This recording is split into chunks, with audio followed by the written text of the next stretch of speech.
All right, guys, welcome back to another video. Thank you for your time. And today I want to address a question that I get asked a lot is what's your favorite ways to fish? My favorite ways to fish are offshore, whether it be shallow, fishing the back of a creek, a flat. You can fish shallow offshore. When you hear shallow, you think the bank, but I'm typically offshore. Or main lake points, main lake humps. That is where I just have a whole lot of confidence, and that's where I spend most of my time. And so I want to go through my top 5 baits based on that, and hopefully share something with you that maybe you can try next time you're on the water, and let me know how it goes for you. I'm going to start out with, these are in no particular order. I'm just going to start out with a Strike King red eye shad. This is the 1/2 ounce sexy shad color. It's probably my #1 bait. I said no particular order, but this is probably my #1 bait as far as fish catching goes. Caught a whole lot of fish on this. You can fish it going down the bank, fishing riprap, or the way that I fish it mostly is the back of a creek or a flat where I'm fan casting and I'm covering water. I'm looking for groups of fish. And what I mean by that is you get in those areas and there'll be shad somewhere in that area, and there's gonna be 5 to 10 fish grouped up on that school of shad. And that's what I'm looking for. So I really fan cast around, move pretty quickly, and look for a fish that's gonna react. I'm not trying to talk them into biting. It's just, they're not doing me no good if they're just not hungry. I need that fish to bite, and the best way I know to do that is to get them to react to something like a red eye shad. Following those lines, the Strike King Thunder Cricket is a really good reaction bait too. Same areas. You can throw it down the bank around laydowns, or in my case, I'm throwing it on a flat over small brush piles, stumps, whatever it might be. And I use this bait alongside the red eye shad. It catches a lot of the same fish, but it gives them something different. I'll throw black and blue. If I'm really trying to trigger them, if it's really muddy water, I'll throw black and blue and trying to trigger them on maybe a crawfish bite or something. But typically a white one is really great because that's imitating a shad. That's what they're back there eating most of the time. So those are the 2 good baits from Strike King, as well as the next one. This is a Spro. Strike King has the KVD 1.5. This is a Spro Little John. Both achieve the same thing. Dive, you can choose from 1 to 5 foot. Burn this down riprap. This is one bait that I will go down the bank on. I'm looking at riprap mostly, bridges, causeways, whatever it might be. I love to throw this bait around that kind of area, but you can also throw this over the same area, the flat, and kind of get down to the bottom. If it's a deeper flat, maybe 5 to 7 foot, you can throw this versus the trap or the Thunder Cricket. And so that's a really good bait to keep honest also.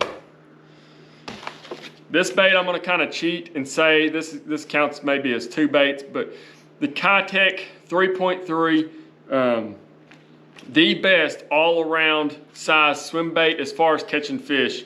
You can catch big ones on it, and you can catch tons of small fish if you're just out there to catch fish.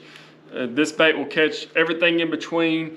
Obviously, if you're fishing a bigger tournament, typically you want to throw a bigger bait to try and weed out your small fish. But as far as this bait goes, you can rig it on a 1/8 or 1/4 ounce ball head and just put it on 12-pound test, throw it over open water. You throw it over top of a brush pile. This bait will draw fish in clear water. I know from experience, and this is from table rock, I have watched bass come from 60 foot deep up to 5 foot to eat this bait. I know that because I have Panoptics. I have seen it firsthand, and it's happened more than once. The drawing power of a swim bait is unreal, and you don't realize it until you start, seeing it with your own eyes on it, especially like a Panoptics or something. You can also put this on an A-rig, and the A-rig has even more drawing power, but it is being used so much nowadays. I think the fish are really getting accustomed to it, and it's getting hard to get a bite on it like it used to. Used to you could throw it all year round and catch fish on it, but now it's kind of a seasonal thing. So it's getting tougher to catch one on an A-rig as far as them following it versus just coming up and slamming it like they used to. But this bait is very versatile. It catches a whole lot of fish. And then last but not least is a Zoom old monster. This is a 10.5-inch worm. This is cherry seed. It's just, I have several favorite colors in this bait, but cherry seed's just one that works great for me during the summertime months. And I rigged that on like a 5/8 to a 1/2 ounce sinker pegged on 17 to 20 pound test, and I fish offshore brush piles, deep grass, things like that. And it just catches a lot of big fish.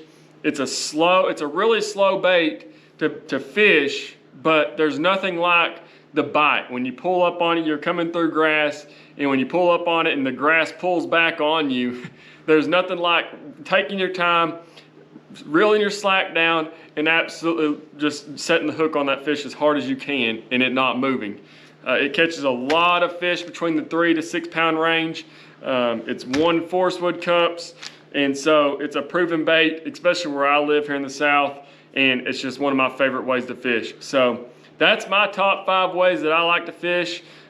Share with me some of your ways, and I hope you like this video. Please give it a thumbs up, and please consider subscribing to my channel. I'm gonna be putting out more content as far as tips and tricks and maybe some fishing footage here before long. So please subscribe. Thank you for your time, and I'll catch y'all next time. We'll see you.